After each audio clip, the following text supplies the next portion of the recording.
এক ছিল ছোট্ট গ্রাম, সেখানে থাকত রুবেল নামে এক বুদ্ধিমান ছেলে। রুবেল ছিল খুব কৌতূহলী। নতুন কিছু জানতে আর শিখতে তার খুব ভালো লাগত।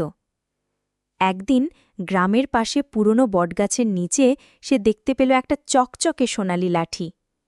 লাঠিটা হাতে নিতেই হঠাৎ ঝলমলে আলো বেরিয়ে এলো আর একটা কোমল কণ্ঠে বলল, আমি জাদুর লাঠি। তোমার ৩টা ইচ্ছা পূরণ করব, কিন্তু বুদ্ধি খাটিয়ে ব্যবহার করতে হবে। প্রথম ইচ্ছায় রুবেল তার গ্রামের সব শিশুদের জন্য খেলনা চাইল।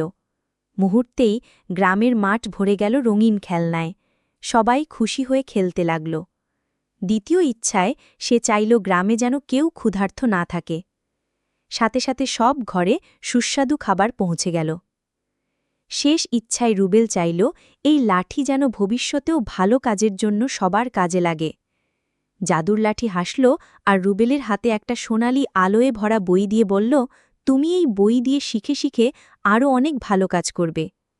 এরপর রুবেল সেই বই পড়ে গ্রামে শিক্ষা, ভালোবাসা আর আনন্দ ছড়িয়ে দিল।